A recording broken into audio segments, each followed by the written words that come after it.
के लिए। और अब बात करेंगे आरएसएस की। संघ इस बार क्रिसमस भोज का आयोजन करवा रहा है। इसे ईसाई और अन्य समुदायों में समन्वय की कोशिश कही जा सकती है, लेकिन कांग्रेस को इसमें सियासत नजर आ रही है। सीएम भूपेश बघेल ने कहा है कि बीजेपी का जनाधार घट रहा है और ऐसे में क्रिसमस भोज के आयोजन के साथ ही संघ प्रमुख मस्जिद और मजार का भी दौरा कर रहे हैं।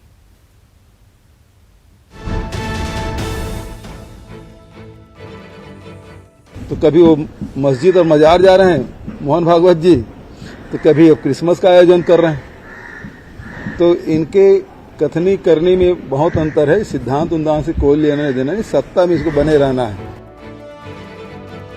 बीजेपी पर सीएम भूपेश बघेल के इस हमले की वजह है संघ का क्रिसमस भोज। इस क्रिसमस भोज में जम्मू कश्मीर, केरल से लेकर एमपी तक से चर्चों के प्रमुख बुलाए गए हैं। संघ ये तो हमेशा से ही कांग्रेस के निशाने पर रहा है। कांग्रेस संघ पर हिंदुओं के नाम पर देश को बांटने की कोशिश का आरोप लगाते आया है और ऐसे में संघ का ये क्रिसमस भोज कांग्रेस को नहीं भा रहा।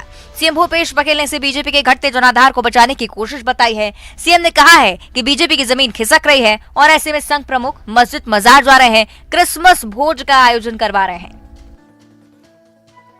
देखो, अब ऐसा है कि वोट क्या क्या नहीं कराती, क्योंकि उसकी जमीन खिसक गई है भारतीय जनता पार्टी की।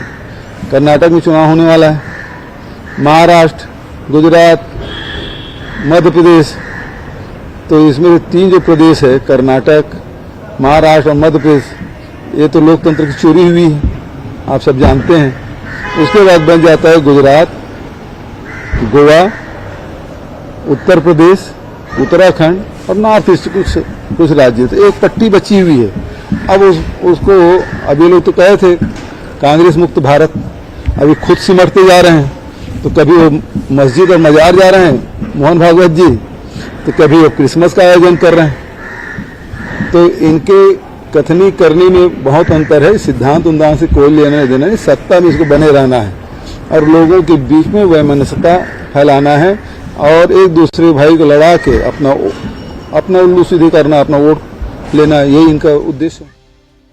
देश में इन दिनों धर्मांतरण का मुद्दा गर्म है। एमपी में भी चर्चों पर धर्मांतरण के आरोप लगे हैं। धर्मांतरण को लेकर आरएसएस का रुख हमेशा से ही सख्त रहा है और ऐसे में क्रिसमस भोज के आयोजन पर कांग्रेस सवाल खड़े कर रही है। बीजेपी ने इस पर पलटवार किया है और कहा है कि आरएसएस राष्ट्र की सेवा करता है, धर्म के नाम पर विभाजन नहीं करता। राष्ट्रीय स्वयंसेवक संघ का अपना एक सिद्धांत है, नियम है, अनुशासन है। वसुदैव कुटुंबकम, पूरा विश्व ही हमारा परिवार है। इसमें कभी राष्ट्रीय स्वयंसेवक संघ ने विभाजन नहीं किया कि कौन क्रिश्चियन है, कौन मुस्लिम है, उससे आरएसएस दूर रहेगा। वो हमेशा सबके साथ रहे। पर कांग्रेस की दृष्टि में ही दोष था। वो न देख पाए, न समझ पाए। कांग्रेस अपनी चिंता करे। माननीय भूपेश बघेल जी अब किन विचारों में मस्त हैं और किन चश्मे से देख रहे हैं वो देश की राजनीति को, ये तो मेरे समझ में नहीं आता। खुद तो कांग्रेस सिर्फ 2 प्रदेशों में सिमट के रह गई थी, अभी तीसरा उन्हें मिल गया है हिमाचल। तो ये भाजपा के सिमटने की बात कर रहे हैं। भाजपा को पूरे देश के अनेक प्रदेशों की जनता ने स्वयं चुनकर सेवा के लिए नियुक्त किया है। संघ समर्थित राष्ट्रीय ईसाई मंच इस भोज का आयोजन कर रहा है। अल्पसंख्यक मामलों के राज्य मंत्री क्रिसमस भोज की मेजबानी कर रहे हैं। सीएम भूपेश बघेल संघ के क्रिसमस भोज को जनाधार बचाने की कोशिश बता रहे हैं, जबकि बीजेपी इसे वसुदैव कुटुंबकम की सोच बता रही है। Bureau report, news 18।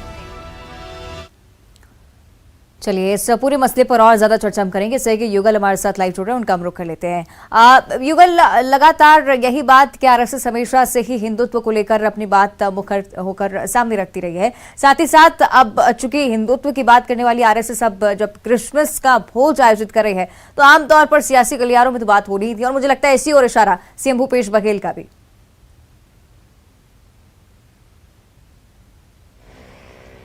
देखिए अवंतिका, सिद्धांत कहता है अगर किसी भी व्यक्ति को धर्म की राजनीति करनी है तो वो कृष्ण की तरह करें और अगर उनको राजनीति करनी है तो फिर विदुर की तरह ही अविशुद्ध रूप से राजनीति करनी चाहिए। लेकिन आज के परिप्रेक्ष्य में, आज के राजनीतिक दौर में ऐसा बिल्कुल होता हुआ नजर नहीं आता है।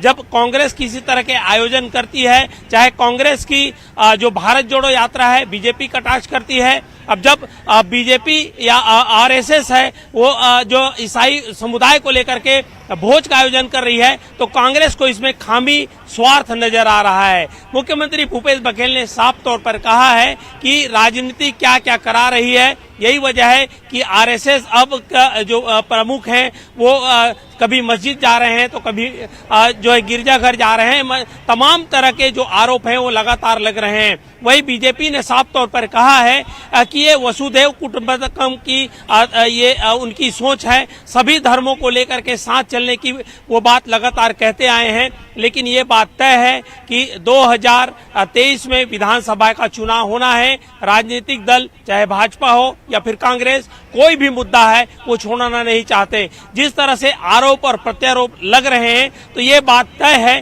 कि आने वाले समय में इस तरह से हमला और भी तेज होगा और इस तरह से बयानबाजियों का दौर है और भी जाएगा। लेकिन एक बात कही जा सकती है कि चूंकि राजनीति में इस तरह के आरोप और प्रत्यारोप लगाए जा रहे हैं और जिस तरह से मुख्यमंत्री भूपेश बघेल ने इस भोज को लेकर के एक बड़ा हमला भाजपा पर बोला है, तो वही भाजपा ने भी पलटवार किया है। जी अवंतिका। बिल्कुल, बड़ी बात अब यही युगल के जनता इसे किस नजरिए से देखती है। फिलहाल शुक्रिया आपका इस पूरी चर्चा के लिए। और अब बात करेंगे पीसीसी अध्यक्ष मोहन मरकाम के दिल्ली दौरे पर वो हैं और आज